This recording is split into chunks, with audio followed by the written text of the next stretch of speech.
Hello, and welcome to this podcast thingy number 2.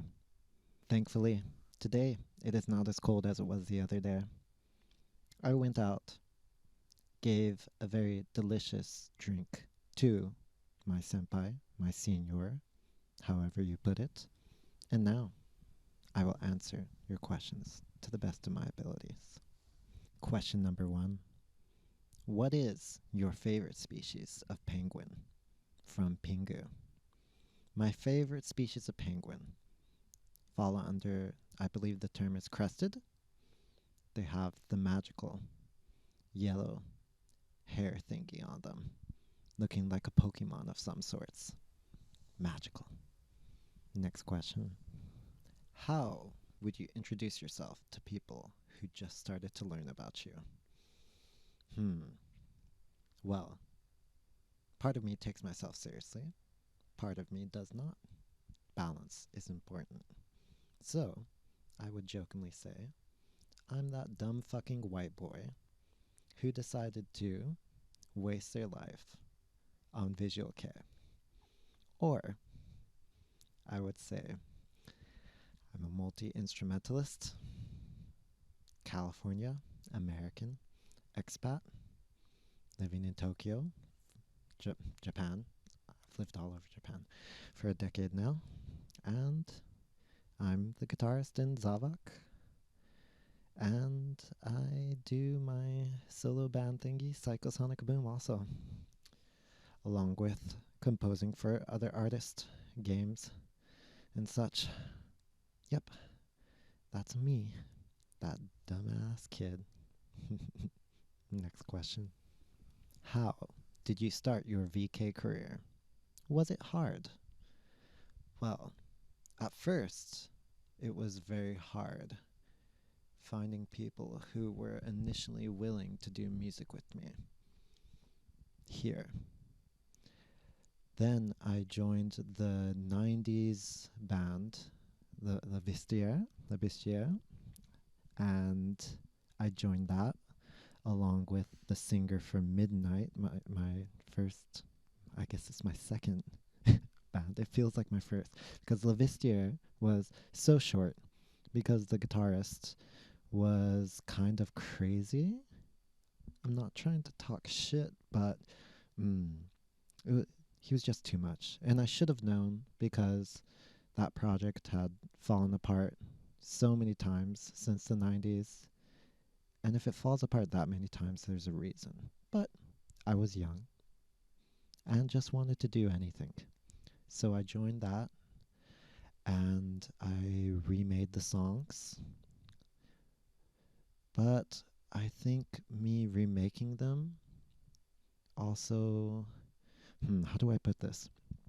When you're the foreigner, there's already a stigma on you. And it's also a plus. Any weakness is tied to a strength, any strength tied to a weakness. So I guess there was like a complex with me, the younger foreign guy, remaking the songs to where they're like almost new songs. He didn't credit me. He only like wrote like arrangement by Kairu, but I was like composing complete new parts in it and doing all the production. It was a mess. The first time a problem came up, me and Shiranui pulled him aside and we told him that if I'm sorry, I keep saying him, but she transgender. So, yeah. Excuse me for that. That's still a newer thing for me. It's rare in Japan, and I've been in Japan for a decade now. But yeah, she, we told her that if she did something like that again, we might not able to be continuing the band.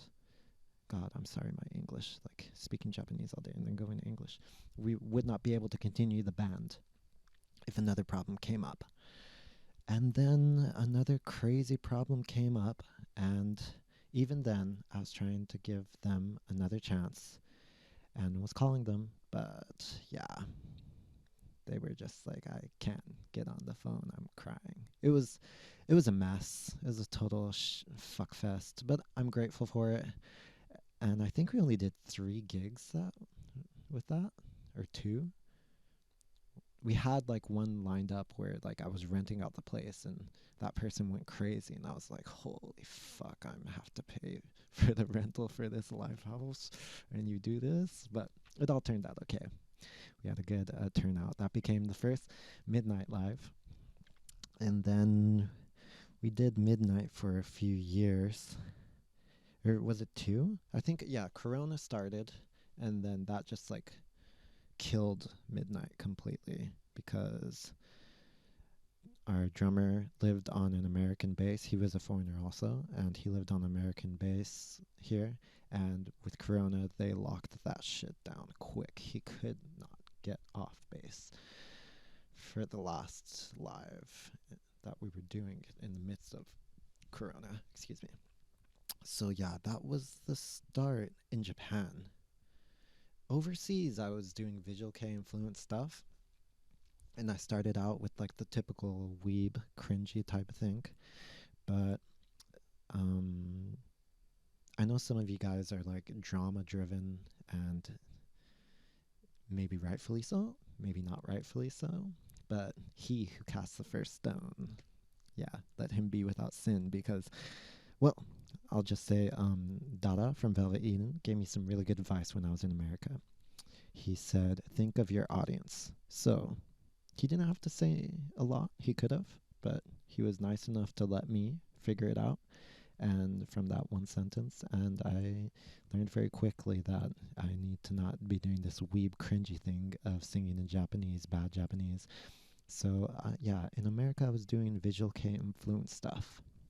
Hop back to where I was talking to Japan. After midnight, we did Incel Disdain.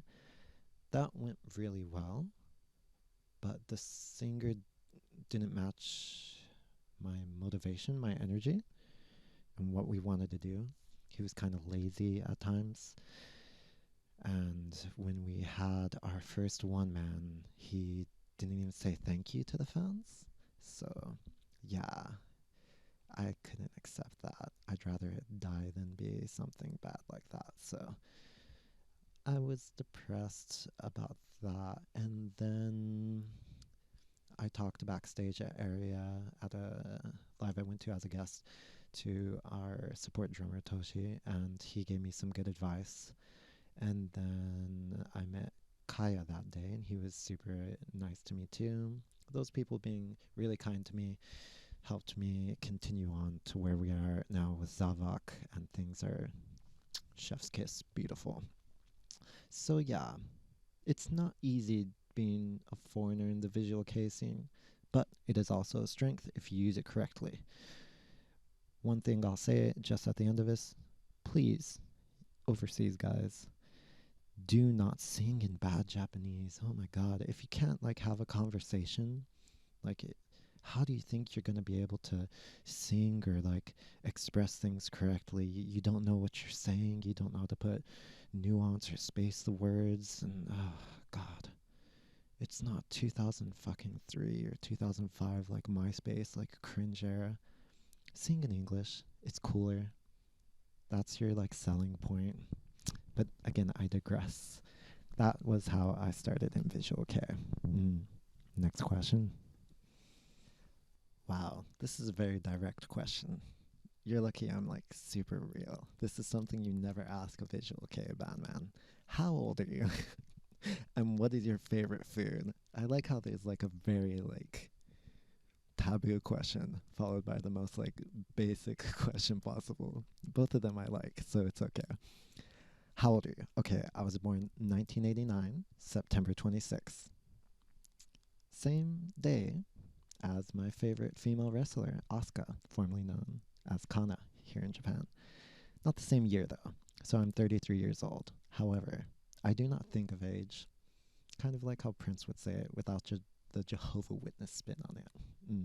I just don't think of it. But yeah, I'm from the end of the 80s. And what is my favorite food? Well, if I had to be very specific, it would be my Italian great grandmother's cooking. Homemade ravioli. So good. Spinach ravioli. Oh god, the best thing ever. Um, but probably my favorite food is Indian food and Iranian food. Like, if you've never had Iranian food, it's not what you think it is.